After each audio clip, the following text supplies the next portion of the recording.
Welcome to Novara Live. I'm Michael Walker, and unusually for a Thursday, I'm joined by Aaron Bastani. How are you doing, Aaron? Michael, I'm very well, thank you. I say that I'm somewhat tired, but reading tonight's scripts, getting excited about the show we've got ahead, getting to discuss all these things with our wonderful community here on YouTube, I felt suddenly invigorated, energized. There is no stimulant like the show notes for an episode of Novara Live, apparently. Tonight, we are going to be talking about new Home Office figures, which show the backlog of asylum applications has hit a record high.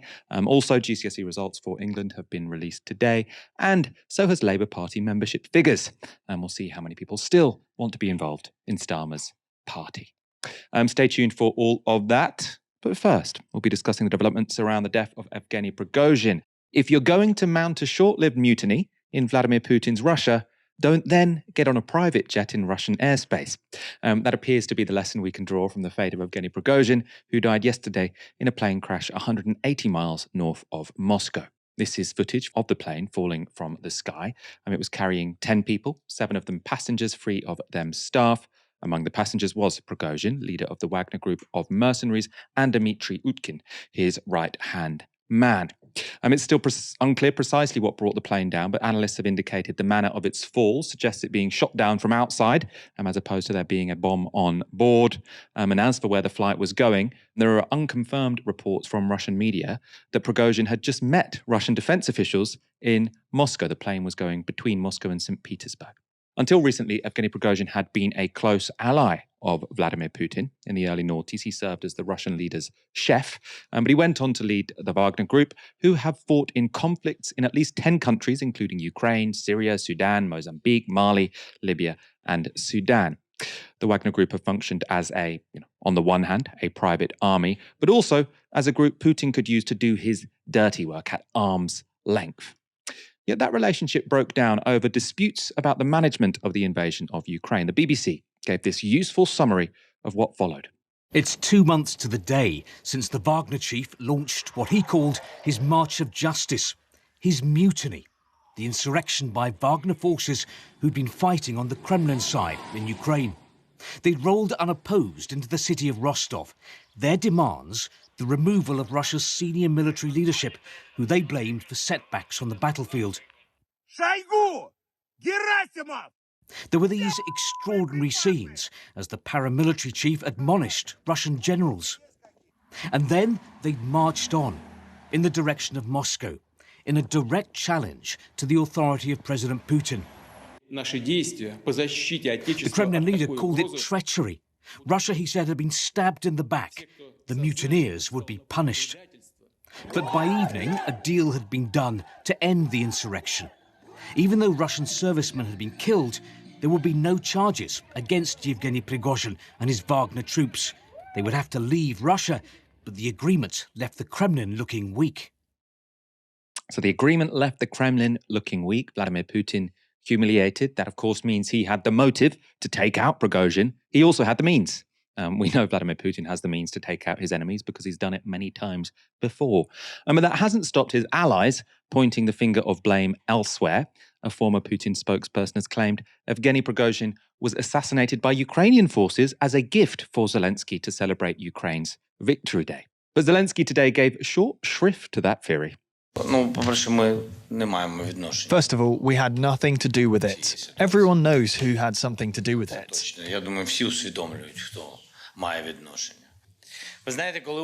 When Ukraine asked the countries of the world for aeroplanes, we didn't have this in mind.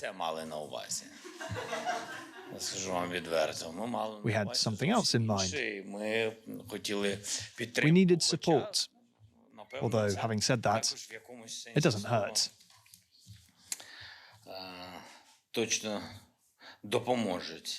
There has still been no official statement from the Kremlin as to who was behind the attack, but Putin has offered Prigozhin's family his condolences.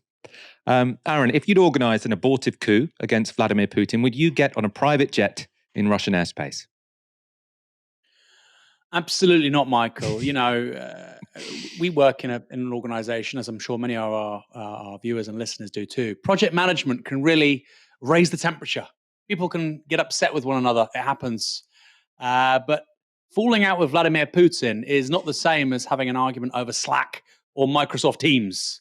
So I think it was a matter of time before this happened. And realistically, in a country like Russia, the same with Iran or the same with Saudi Arabia, countries which are either managed democracies or autocracies, it really is a case of if you launch a coup like this, either you will die or the intentional target and the person you would like to remove, they will die. One of you has to die.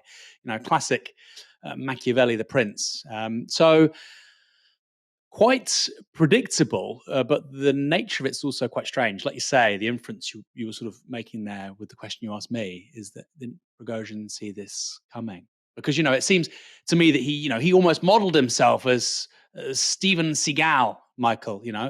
I had to rack my brains when I first heard of this guy, about a year ago. The idea of a chef leading a country's extraterritorial operations, and he was the only sort of action star who came to mind. But yeah, a very, very predictable yet strange event, and equally predictable is the fact that the Kremlin are trying to pass it off as nothing to do with me, Gov. Well, it's interesting, isn't it? Because, in a way, it wasn't necessarily a failed coup. Now, this is sort of an understanding I got from an interview I did on the Sudan conflict, where sort of an analyst I was talking to was saying all of these, what look like coups, they're actually people sort of struggling to get more leverage. So it's sort of say, look, you have to listen to me. I can at least threaten a coup. It's sort of demanding a seat at the table so that you can have a stronger negotiating hand. Now, it seems to me that the coup or the uprising, whatever we want to call it, the revolt from the Wagner Group 2 months ago, there was no real chance that would sort of topple Vladimir Putin and take over the Russian state. So it does seem like that probably was, Prigozhin looking for leverage. And I suppose if you're looking for leverage, you do assume you will have some sort of future in that country. So I suppose what this is suggesting, the fact that he was flying between Moscow and St. Petersburg, is Prigozhin maybe thought that strategy was beginning to work.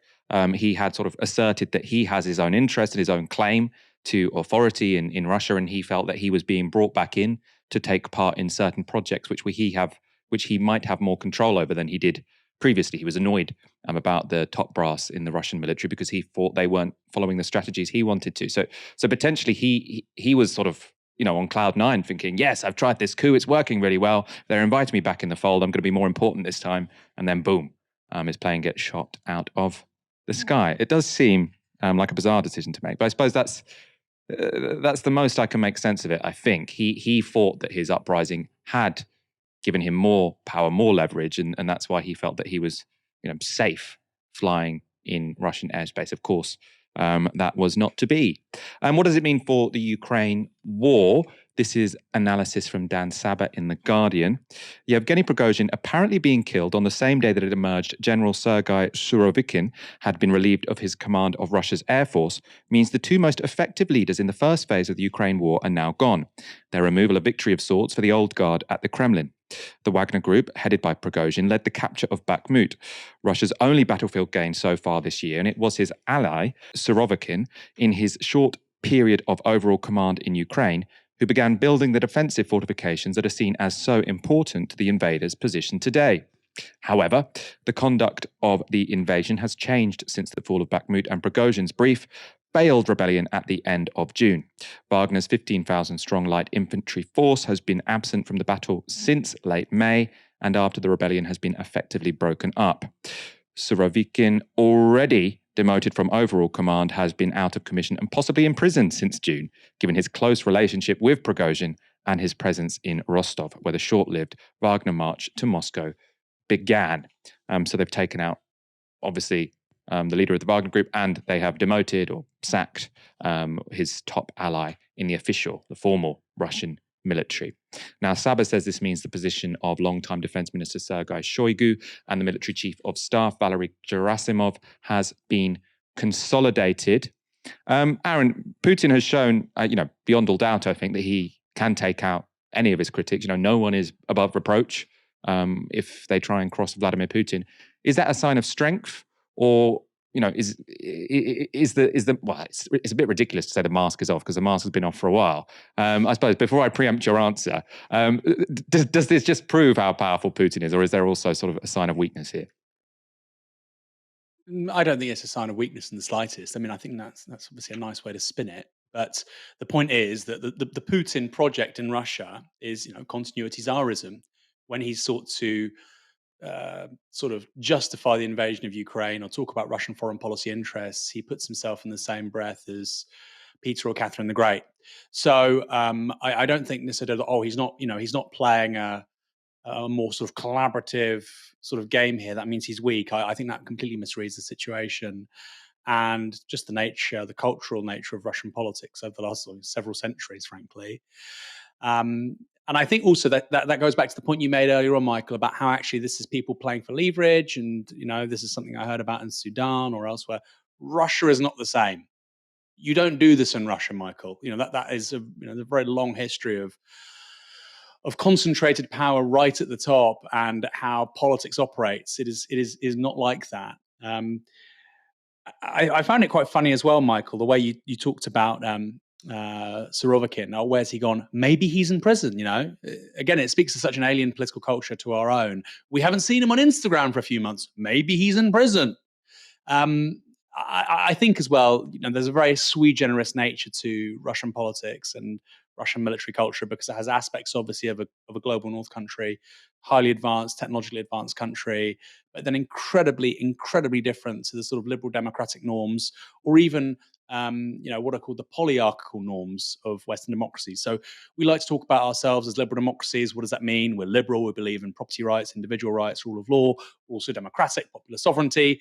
Frankly, we're often not that democratic, but park that for a moment. We're certainly more democratic than Russia. But also, we're a polyarchical society, which is we have a distribution of power in various parts. You have the media class, you have professionals, the sort of the bourgeois, you have elite business interests, you have the political parties. In the US, you have obviously, you can talk about it in a very different way. You can talk about centers of power with regards to energy production, or the movie and cultural industries, or finance in New York. In Russia, it's very different. Okay, it's not a polyarchy. There is not a distribution of power between different players, or if there is, it's certainly nothing like what we see in Western Europe or North America. So very different. And this idea that, well, they were responsible for Bakhmut and the only sort of accomplishments of Russian arms this year, which is true. I mean, still, that's still in the grand scheme of where the Kremlin would like to be, isn't all that impressive. And I think in terms of the sort of the reading of the tea leaves, where people say, well, this is good for this person, it's good for Valery Gerasimov, and it's good for Shoigu, but it's bad for look, Churchill, who I won't often quote, Michael, he had a great quote about Russian politics. He said this: Kremlin political intrigues are comparable to a bulldog fight under a rug. An outsider only hears the growling, and when he sees the bones fly out from underneath, it is obvious who has won. So, yeah, Kremlinology was always a difficult game, and I think now in the 21st century, it's almost pointless. Well, I suppose we're seeing we're seeing who was victorious after the event because they've been shot out of the sky, I suppose. So that would conform to what Churchill was saying there. Let's move on to something which I suppose is somewhat hidden from view. I don't think the reporting on it is necessarily that frank, but also there are satellites, so we can see who is where in Ukraine. And Ukraine's counteroffensive doesn't seem to have gone very well this year. This is the current state of play in terms of who controls what areas of Ukraine. As you can see, that basically looks the same as the maps we were showing you at the start of the year.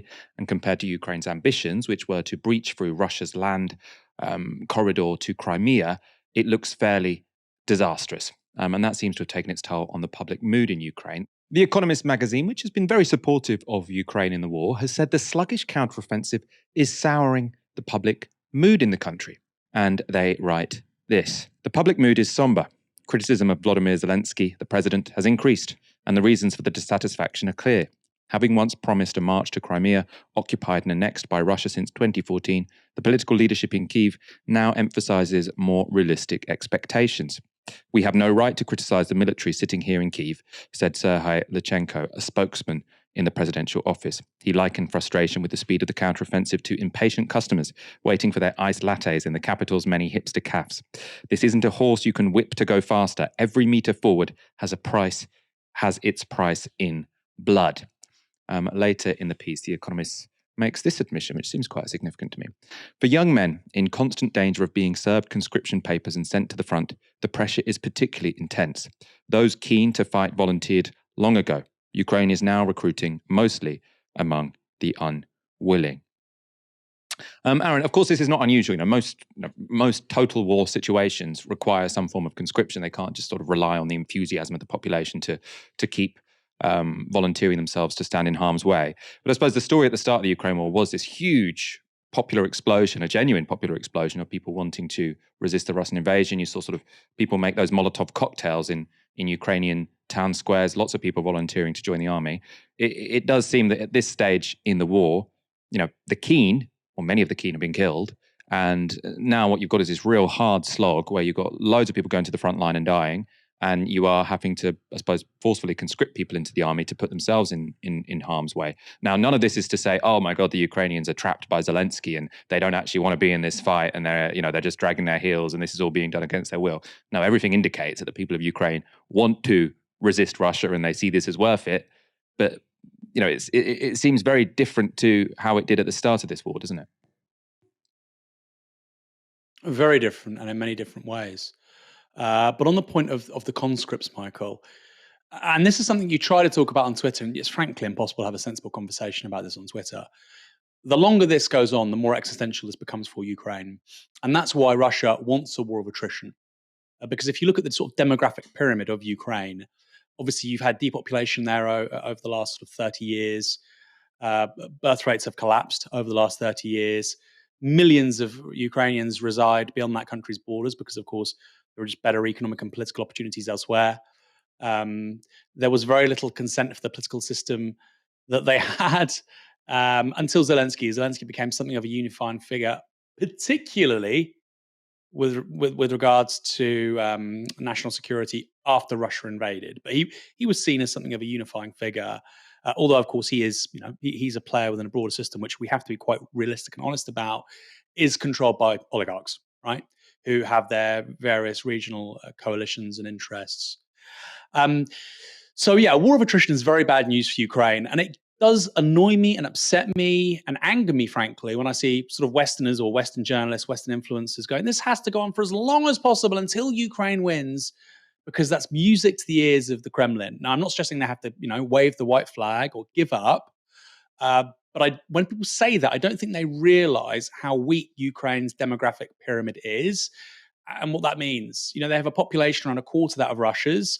Russia also has low birth rates, aging population, but it's 4 times bigger.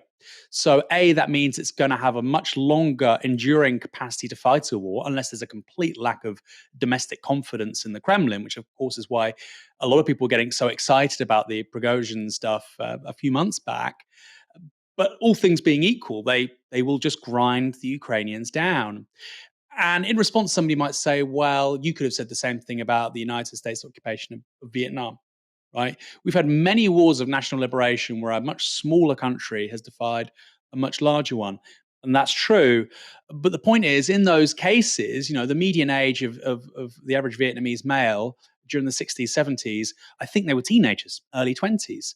The median age for the average Ukrainian male is 40 plus. And realistically, in that context, Michael, it means you have very few options with regards to conscription. As the Vietnamese were fighting the Americans, they had an almost limitless supply of able-bodied young men under 30, 35. Ukrainians don't.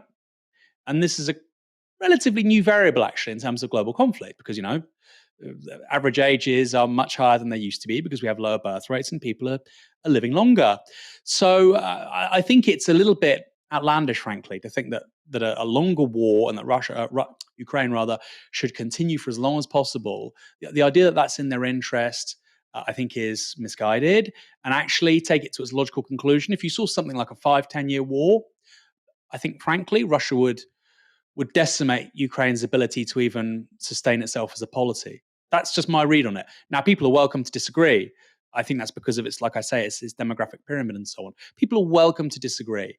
But I think that's a very real possibility. And I think, frankly, that underscores and underpins Russia's strategy here.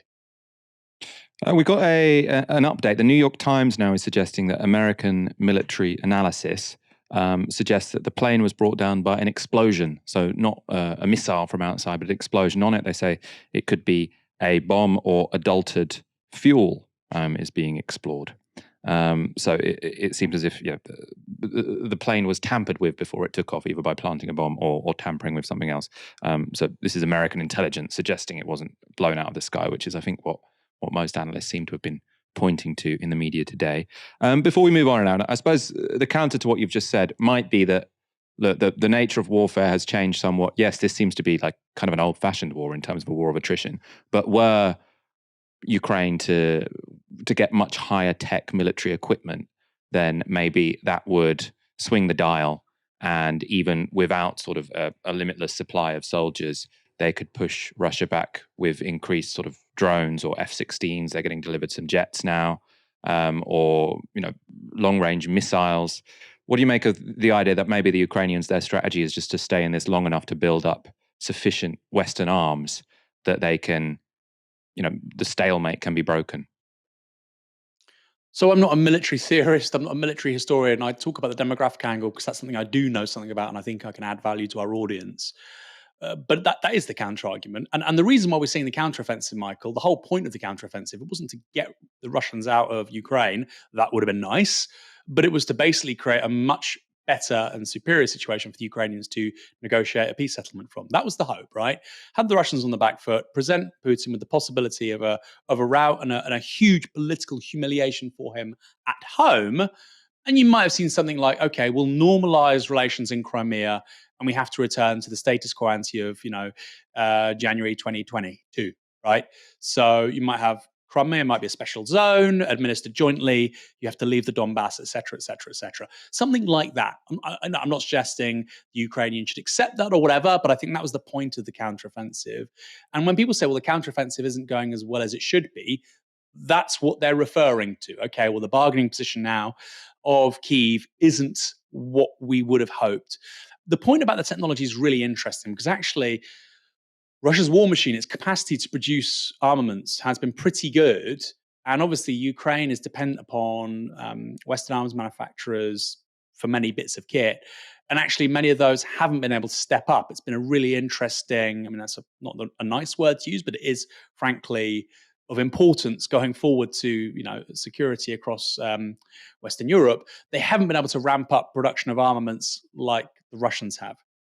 And this is something which is concerning increasingly, the US as well. Germany, for instance, early doors in this conflict, Scholz and whatnot, they were making big commitments around what they would spend on military spending, a higher percentage of GDP, rearmament, and that's how it was being presented.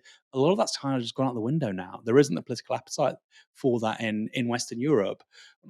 Germany onwards, basically. There obviously is, for entirely explicable, understandable reasons, in Latvia, Estonia, Finland, but Italy, France, Germany, they feel rather differently about it. So, in theory, you're absolutely right. Yeah, maybe. Although the Ukrainians have already had a huge sort of technological bonanza sent their way, it's allowed them to defend themselves, but hasn't given them, a clinical advantage. So, I don't know, Michael. And it's important to say there's lots of variables, right? Anything could happen. Nobody's suggesting this will happen or that will happen. But if you take a step back and, like I say, you look at the demographic picture, for instance, that clearly favors the Russians. Or another one, and I'll finish on this, Michael, is the longer this goes on, the more likely it is that one of the Western powers, particularly the United States, withdraws political support from Ukraine. Okay? That might be 2 years, that might be 5 years, that might be 15 years. But the longer it goes on, the more likely it is to happen. Clearly, the possibility of it is a function of time, the passing of time. It could happen as soon as 2024, 2025. And of course, the possibility of a Trump presidency or even a Republican back in the Oval Office is a clear consideration again for the Russians. So I think you look at the demographics, you look at the sort of the contingency and the dependence of Ukraine on goodwill from overseas. And I think these are two massive variables which would indicate that they're in trouble, which, when you look at that map and they're on a counteroffensive and they've actually taken back some parts of the country they'd previously lost, like Kherson, a massive city, massive population area, well, why would they be downbeat? That's the reason why. Top GCSE results have fallen in England after the government followed through on its plans to eliminate grade inflation that occurred during the course of the COVID pandemic. This chart shows the percentage of students achieving grade 7 and above by year. So grade 7 and above is equivalent to an A grade. For all students, that was 21.9% in 2019. It rocketed to 30% by 2021 and has now fallen back to 22.4%. As you can also see from this chart, in every year, girls outperform boys when it comes to those top grades. And the proportion of GCSE results recording a fail grade is also back to 2019 levels after declining during the pandemic. That was when grades were teacher assessed. Now, worryingly, regional inequality has increased, with the gap between London and the South East and the north of England widening. Following the release of the results, Schools Minister Nick Gibb was challenged on education funding. Before you came into power in 2010, we had reached a high in terms of the amount of money that was being spent per pupil. That was £7,260. Now, according to the IFS, since 2010, that dropped in real terms to reach £6,640 per pupil. So you may say you're putting more money in, but it's still a lot less than it was before 2010 when we look at real terms per pupil. I keep saying this, but you've been in power for 13 years. Why are you still trying to put what it looks like plasters on this issue? No, on the contrary, the education reforms have been a huge success. When we came into power in 2010, 68% of schools were good or outstanding. Today, that's 88%. We are rising in the international league tables in terms of the reading ability of 9-year-olds. We are now 4th in the world, the best in the West in terms of the reading of our children. We're going up in the international league tables in maths attainment. But then why do we still have this huge disparity then? If schools are so outstanding, then why is it that if you're poor or disadvantaged, or if you go to state school, you are less likely today to open up your envelope and find good GCSE results, and therefore probably less likely to do well at your A-levels and less likely to go to university? Why do we still have disparity if we're so outstanding? We had a problem over COVID because it's absolutely true that children from disadvantaged backgrounds suffer disproportionately during the COVID pandemic. The home life is difficult, there's no space to work and so on. They did suffer disproportionately. But our reforms before the pandemic had closed that attainment gap. Earlier today, I spoke to Baz Ramaya, Head of Policy at the Centre for Education and Youth and a former GCSE teacher. I asked him for his main takeaways from today's results. So I think, as we all know, over the pandemic period, the education system wasn't really in a position to run formal examinations. So we used a different system of assessment where teachers used their own experience and their own judgment to assign grades to pupils. Now, the result of that was that the number of passing grades and the number of top grades at GCSEs, but also at A-levels, increased quite a lot. And then in 2022, when we were just coming out of the pandemic and exams were kind of returning, the government wanted to try and reach a sort of middle point between 2022 and 2019, just before the pandemic. So the number of top grades that were awarded at GCSE and A-level decreased, but not by loads.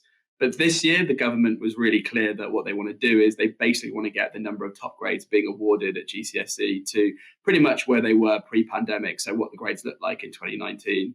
And that's pretty much what's happened today. If you look at the number of top grades awarded in pretty much any subject, and they're basically around about the same as what was awarded in 2019. We haven't got all the data just yet, but we are already seeing some trends in terms of disparities, in terms of where those top grades are going. And these disparities are very unsurprising insofar as they just show the inequality in our education system generally. We're seeing the north-south gap actually widen this year. So historically, it's always been the case that the south, particularly London, tends to do better academically at GCSE and A-levels than the north, particularly the northeast. We've actually seen that gap widen a little bit this year. I think that's very likely a reflection of the massive increase in child poverty that happened in the northeast over the pandemic period. And we don't quite have the data on this just yet. It's going to come out in autumn. But I think it's very likely from the data that we have seen so far that that gap between rich and poor in terms of how kids from wealthy families do academically compared to those from poor families, I think we're very likely to have seen that widen. And it should be clear that when we looked at the data last year, the gap between rich and poor was the widest that had been in 10 years. So it's a lot of the same, basically, a lot of the same inequalities that are always in our education system. They're just being brought into even sharper relief now that we're out of the pandemic. And Nick Gibb, who's the schools minister, I mean, was challenged on some of these kinds of statistics this morning, and he countered that the government actually have a very good story to tell on education. So he said that when it comes to sort of international league tables such as PISA, the UK have gone up in the rankings when it comes to literacy and numeracy. He also said that more schools are being classed as good than they were than when the Tories came into power. I mean, how would you respond to that? I would contest that interpretation of the PISA data first. I'd say that it's certainly the case that England has improved when it comes to maths, but it actually hasn't improved when it comes to science or literacy in those assessments at least. And there's actually been some critical analysis of the way the PISA data is collected that suggests that this data might not be very reliable. So the way PISA works is that you have a sample within a country of around about 1,000 young people who are put together, and they all sit the same examination in all the countries that do PISA. But there was an analysis by UCL a few years ago that showed that actually what happened in England was that a lot of young people who are lower achieving, who tend to get lower grades, had actually been excluded from that sample. So you're almost loading the dice to make sure that, and I'm sure this wasn't deliberate, but whether it was or it wasn't, you're loading the dice to make sure that you end up getting a higher score in maths, and therefore that you go up in the league table. So I'd be firstly a little bit skeptical of that interpretation of the PISA ranking. But I think in terms of the government's record here, I think there's a few things to emphasize here. I mean, one is that per pupil funding went down by 9% in real terms between 2010 and 2020. That's a really significant drop. Over that same period of time, the government also cut youth services by 75%, absolutely staggering figure. And the consequence of those cuts to youth services is that a lot of the services that they used to provide to young people, the need for those services hasn't gone anywhere, right? So, in fact, actually, a lot of the job of providing those services has gone onto schools, and schools have actually been in the situation where they've not had the funding to be able to provide those services to young people. One of the consequences of that is the widely reported rampant mental health crisis we have among our young people. It was reported just yesterday by the Institute for Fiscal Studies that 1 in 5 16-year-old girls has been referred to NHS mental health services. And this is a consequence of not having those services around schools, and schools being in a crippled position where they're not able to provide those services due to this lack of funding. And it's also very easy, I would say, to focus on, the core subjects, as they're called, maths, English, et cetera.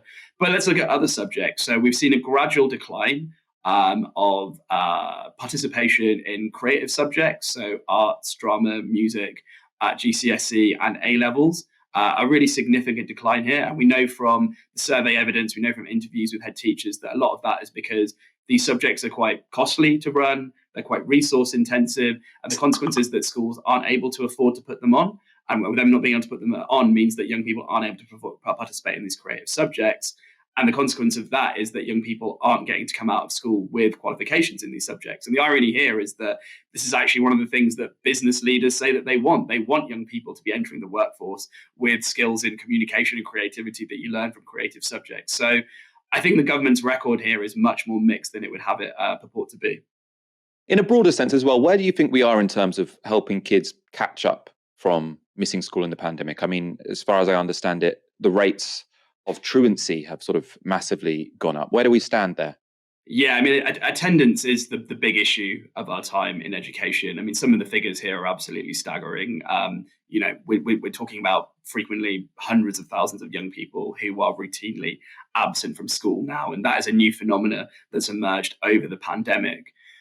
That is something that is going to require a lot of investment from the government to resolve. Like, we don't have a ton of really good evidence about what works to improve attendance, but the evidence that we do have suggests that the best approach is for schools to build relationships with families. And that involves having nominated members of staff in school who have the time to work with those families, understand what those barriers are to getting their child into school, and work with them to overcome those barriers. And that's, of course, quite labor intensive. It's also consequently quite resource intensive. So schools really need to have the money to be able to do this, but they also need to have the guidance to be able to do this. And that's going to involve the government providing that guidance, but also supporting the creation of that evidence by running trials on what works here.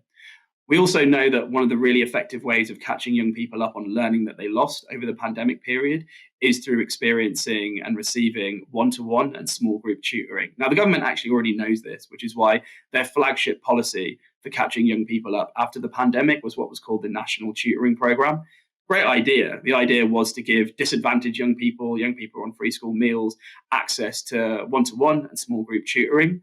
But when we actually look at the data, what happened with that program is that the vast majority of young people who ended up using it were not young people who were on free school meals. They were not young people who were from the most deprived backgrounds.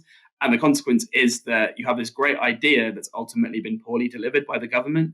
So I think the national tutoring program and one-to-one tutoring generally as an idea for disadvantaged young people has a lot of promise. So the government really needs to be revisiting that program, thinking about what it's learned over the past few years of delivery, committing more funding to it, and understanding how it can deliver it more effectively. So I think those are two ways that we can really go about pulling our young people out of the current challenges that they have. But even more fundamental than this is solving the workforce crisis that we have in teaching. I know that there's been a pay deal agreed recently of 6.5%. But according to many analysts, that's not going to be sufficient to overcome the fundamental problem we have in education, which is recruiting enough good teachers and holding on to them once we have them in the profession. And that's going to involve a lot of investment from the government in improving teacher pay and improving teaching working conditions. So at least those three things, I would say. That was former GCSE teacher Basra Meyer, who is now head of policy at the Centre for Education and Youth. In news that will surprise nobody, we have learned that the asylum backlog is at a record high. Home Office figures show that more than 175,000 people were waiting for a decision on whether they will be granted refugee status at the end of June 2023, up 44% from last year. In their defence, the government point to the record numbers of people claiming asylum in Britain. There were almost 100,000 asylum claims made in the year to June, compared to under 50,000 a year for most of the previous 2 decades. But from an international perspective, these figures are still small for a country of our size. This was an interesting chart from the Home Office report released today. Now, it shows the number of asylum applicants to the UK and the top 3 countries in the EU from the year ending March 2021 to the year ending March 2023. So it shows you for each of those years.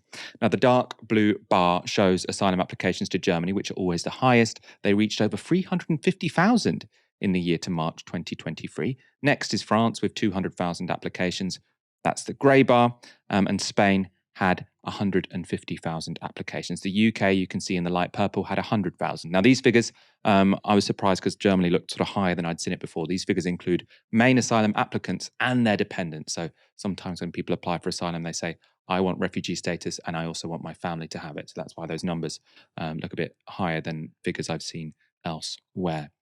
The Home Office report also notes that when looking at asylum applications as a proportion of the total population of a recipient country, Britain comes in 21st, in 21st place compared to the rest of Europe. So we, by no measure, take a disproportionate amount of asylum seekers, quite the opposite.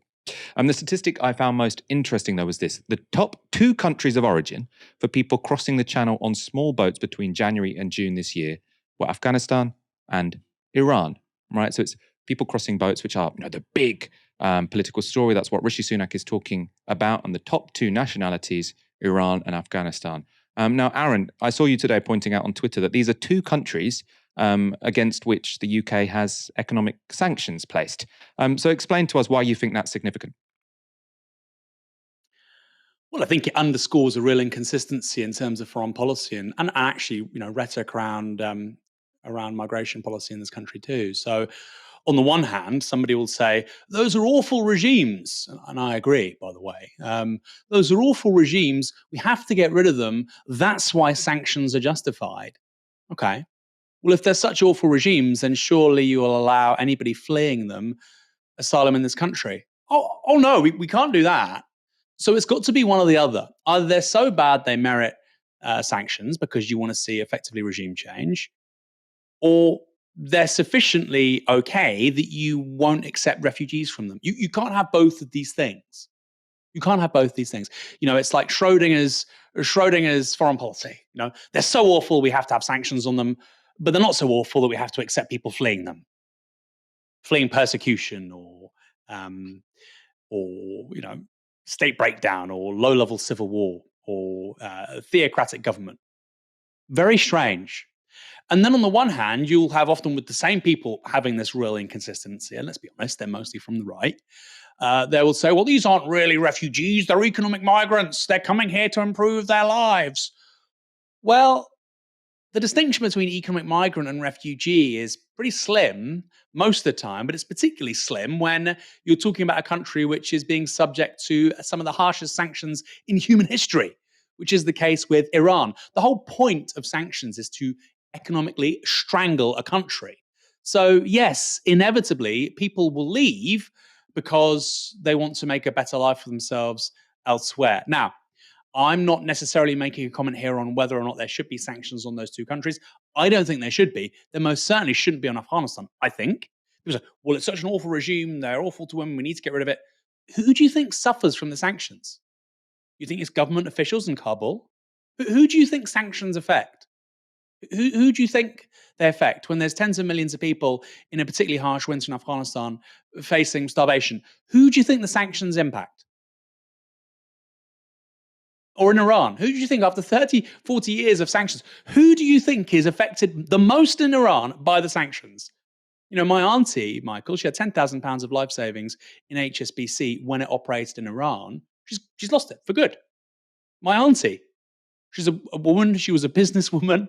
She's very, got very liberal values. She studied in France before the revolution. She's lost her life savings. You think the sons and daughters of regime and elite figureheads, whether they're religious or political or in the revolutionary guard, do you think they're suffering? No, they're driving around in Lamborghinis and Bugattis and have multiple properties and they're fine. Sanctions don't hurt people like that. Sanctions have embedded and enhanced and solidified and strengthened the regime in Iran over 30, 35 years. So I don't think they're a good idea, particularly in relation to this. I mean, it just makes a mockery of foreign policy. It makes a complete mockery of foreign policy. Oh no, they're not leaving their countries because they're racked by economic ruin. But we also have a policy of inflicting economic ruin on those same countries. It doesn't make any sense. Now, if you say this, of course, on Twitter, people say you're an apologist for the Taliban, you're an apologist for Iran. No, I'm just trying to be coherent. I know those things aren't particularly fashionable in British politics right now, but they kind of matter to me, and I think they should matter to anybody of aggressive or socialist bent. I was thinking about this today. I mean, I totally agree with your idea of Schrodinger's foreign policy, but I also do think that sanctions probably do directly cause more people to come here and claim asylum, because people say, oh, well, this is, sanctions affect the economy of a country. So that's actually separate from asylum. Asylum is all about human rights and persecution. But I imagine, and again, this is rather speculative, but it seems very coherent to me, right? Is that you'll have lots of people who are subject to persecution, but if they have an economically decent enough standard of living, that's probably going to be an argument. Obviously, traveling overland to get to Britain is, the most risky, horrible. I can't imagine doing it, right? So your motive for leaving has to be really, really strong. Now, for many people, it's going to be the case that they could have a valid asylum claim in the West, but they think they're better off sort of trying to stay safe in their country of origin, then come all the way to Europe. Now, it seems to me that it could be the case that economic sanctions and sort of economic misery can be the straw that breaks the camel's back, right? So it could be people who are sort of willing to tolerate that persecution, or at least, try and keep their heads down. But if you're both subject to persecution and subject to economic impoverishment, then that's obviously going to make more people want to come to the UK. So it does seem to me that there probably is a rather direct relationship between sanctioning these countries and people wanting to leave them to come here. 100%. Again, you don't need a university degree or masters in foreign affairs or international relations to understand that. In fact, the people with those qualifications, Michael, are the least likely to understand that somehow. You can have so much education, be so informed, be such a high IQ, commentator, that actually something as fundamental as, well, if somebody's more liable to starve or they can't earn a living, they're more likely to leave a country as an independent variable. Forget all the other stuff. If that's the case, they're more likely to leave, clearly. That's lost on them, Michael. It is lost on them somehow. If you look at Iran, for instance, it's very similar in some ways to East Germany, in so much as you've got a highly educated workforce, often very ambitious, perfectly familiar with cutting edge technologies, lots of engineers, lots of graduates, particularly in STEM. And yet, there are the problems with the regime, of course, and there are equally problems with the economy: high inflation, relatively high unemployment. And if you're not from a middle class, upper middle class family up, with connections, you're not really going to be able to make the kind of life that you think you deserve for yourself in that country. So they will leave. So there's a confluence there of, like you say, political variables, social variables, cultural variables, but also economic variables. Somebody might, and this is a calculation. I don't understand why it's so black and white in the conversation in this country. Somebody might say, well, I'm a Kurdish speaker. There's repression of my culture and language, but I can navigate it in certain ways. I need to stay here for certain things, by the way. It's not just, there are some pull factors in terms of what would keep you in a country. All my family's here. All the people I know are here. I might have caring responsibilities. I might have somebody I love here. I might already have children here and I don't want to take them with me. So there's so much at play. And of course, like you say, the idea that the economy doesn't figure here or can't be the straw that breaks the camel's back is utterly naive. Like I would find it a ridiculous argument if it was being put forward by a first-year undergraduate student, and yet it's the common sense of the political and media class in this country. Utterly naive. Of course, people leave countries with their economic well-being as part of the reason why. I'm not saying that all the people coming from Afghanistan and Iran are doing so because of economic conditions. I'm not saying that. Again, that's one of those kind of dummy talking points which inevitably goes on in your Twitter replies when you try and say something sensible. When you try and say, how about we have a coherent foreign policy? How about we have two sentences here which are coherent and make sense as logical premises, like with, as we said earlier, Schrodinger's foreign policy. Then you get, oh, you think people are leaving Afghanistan because they because they can't make enough money, because they can't get a Volkswagen car. Come on, just grow up. That's not what I've said. That's not what I've said. So I'm very glad we're discussing it here, Michael, because often YouTube is a much better place for thoughtful, nuanced discussion, often with disagreement, but in a useful, productive way than Twitter. We have got a thoughtful, nuanced question, I think. Teresa Easton with a super chat. Can Aaron explain why sanctions against South Africa were important, or sanctions against Israel? I don't think there are sanctions against Israel, but people demand sanctions against Israel. So what's your take on that? Why do sanctions sometimes work, but most of the time not work? Yeah, it's a great question. There are no sanctions on Israel, and I think there is the BDS movement. There's a very broad spectrum here. So some people want to boycott Israeli goods, particularly goods made in the occupied territories. That is different from sanctions. I would be the first to say, in fact, if there were sanctions applied on Israel by the whole West, I think that would radicalize the regime, actually. I think that's quite an obvious statement to make, isn't it? You would more likely see the rise of a military strongman. It probably would embolden and empower more sort of fanatical extreme elements within Israeli civil society, because they say, we've got nobody to look after us, guys, okay? The idea of a negotiated settlement with Palestine, I mean, it would be dead if there was, sanctions from everybody. So I think actually that bolsters my point. I think you might say have sanctions with regards to Israel on particular things. You might say, well, look, they didn't sign non-proliferation treaties, but you might say that they can't get certain materials to make nuclear weapons, for instance. But the idea that you would apply the kinds of sanctions on Israel that you have on Iran, medicine, for instance, ability of people to access cash. I wouldn't want the average Israeli, Michael, not being able to access medicines. I've seen what that does to Iranians. It's disgusting. Okay. South Africa, a very, very different example, because you had a country of literally several million white people and tens of millions of black people. And the state of and the conditions in which those black people lived was already horrendous. It was horrendous. So, the median life experience of somebody in Iran is incomparable to somebody in a township in Johannesburg in the 1980s. They're incomparable. Afghanistan and South Africa might be more interesting, but again, it's a very fluid one. And I think it does underplay the extent which, of course, there is a measure of consent for the administration in Kabul. Of course there is. Again, you have to be I'm not saying everybody loves them. I'm sure many people hate them. I'm sure most women hate them. Whatever. There has to be, because we know that as America drew down its presence in that country, there was a regime there which was, was the result of allegedly nationally democratic elections. It collapsed. There was not consent for that regime. There is more consent for this regime. If there wasn't consent for this thing, it would also collapse. So again, I'm not saying that the Taliban are wonderful. I'm saying, and it's an open question, right? I could be wrong. What's ideal in terms of maximizing the rights and civil liberties of Afghans? What's ideal in terms of creating the possibility for a better trajectory for the country? And what mitigates the worst excesses of, for instance, famine, like we saw, I think, maybe last winter or the winter before that one, I think maybe it was last winter, where tens of millions of Afghans were facing food deprivation, facing starvation. So in that context, like, do sanctions help or hinder? I don't think they're particularly useful. Now, people can disagree. I think, for instance, the trajectory we were on with Iran in the early 2000s, where there was a lessening of sanctions, there was a diplomatic sort of thaw between Britain and Iran, the European Union and Iran. Jack Straw was going to Iran, it seemed, every 10 minutes when you had Khatami in charge, who was seen as a more sort of moderate presidential figure. That was very good for Iran. That empowered more moderate liberal elements massively.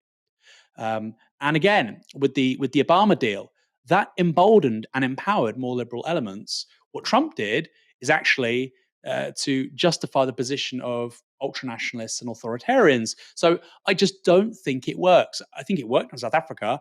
I wouldn't actually say it'd be a good idea for Israel. I think that shows the consistency in my thinking. Sanctions very rarely work. A boycott is very different, by the way, and there's a great history of boycotts functioning, particularly in regards to specific businesses or specific industries. And I think a boycott of goods made in the occupied territories is entirely justified. But it's a very, very nuanced position. But I actually think this default of, we don't like those people. Sanctions, more often than not, that's the wrong position to take because they hurt ordinary people. My auntie's lost her life savings, mate. She's lost them. And the idea that I'm some Iranian apologist, you're the regime in Iran being what it is has massive material implications for me and my family, right? If it was a liberal democratic government, we love human rights, free flow of capital, foreign investment, it would have massively positive implications for me, right? So when I say that I think sanctions are bad for Iran, I'm saying that because I believe it.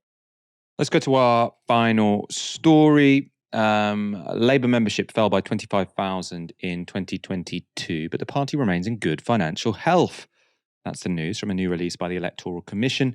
This is the write-up from the Press Association. Annual accounts published by the Electoral Commission show Labour had 407,000 members at the end of 2022, down almost 25,000 compared with 2021. This was well below the recent membership peak recorded at the end of 2019 when there were 532,000 Labour members, but Labour still achieved some of its highest income levels outside an election year, raising £47.2 million and returning a £2.7 million surplus after losing £5.2 million in 2021. Significantly, that 47 million figure means Labour have out-earned the Conservatives, who drew in only £30 million last year. Aaron, what's the significance of these figures? Membership numbers down, income up? Well, for me, what was really interesting, Michael, is, this is good, by the way. If you look at Labour, for instance, in the early 2000s, prior to even Corbyn, the finances of the country were just continually in a perilous state. The country was on the verge of bankruptcy in the sort of, the late Blair, early Brown years. This is good, Michael, but I have some other figures. So you said the country. I think you meant the party, right? Yeah. I can say it again from the top if you like. The party was in a perilous state. Well, the country too after the financial crisis, but the party was in a perilous state around 2007, 2008. But some of the numbers here under Corbyn are also very good. Labour raised £55.8 million in 2017. Now, important to say that was a general election year, but still a massive, massive figure. In 2018, 2019, they raised £45 million under Corbyn. What's interesting here is, of course, that Labour is still doing well, raising significant amounts of cash very well, like I say, incomparable to the later Blair years or the Ed Miliband years, the Gordon Brown years, but they're much less dependent upon membership subs than they would have been under Corbyn. So by my calculations, I wrote a piece about this for Novara Media last year, and actually the data we're seeing today kind of continues that, but it's just a very gentle fall. My calculations last year were that Labour, as a result of, fewer members, were probably down between at least £4 and £5 million a year. So clearly that shortfall's been made up in money coming from elsewhere. Now, I think it's important to say, if you want to be a political party, you need money, and I think you shouldn't necessarily just say we don't want donations from, private individuals. Dale Vince, for instance, if Dale Vince offered Labour 1.5 million, which he has, I would not say no, reject that. However, of course, when you move away from a system of membership fees increasingly, and it's still primarily membership fees, as I understand it, increasingly to money from corporates, big business. Of course, there's going to be an element of corporate capture. And I think I saw SSE will be one of the companies at Labour conference in October. It's a bit hard. Let's be honest. It's a bit harder to criticize, energy companies, water companies, banks, if they're giving you money. I mean, that's why they do it. That's why they do it.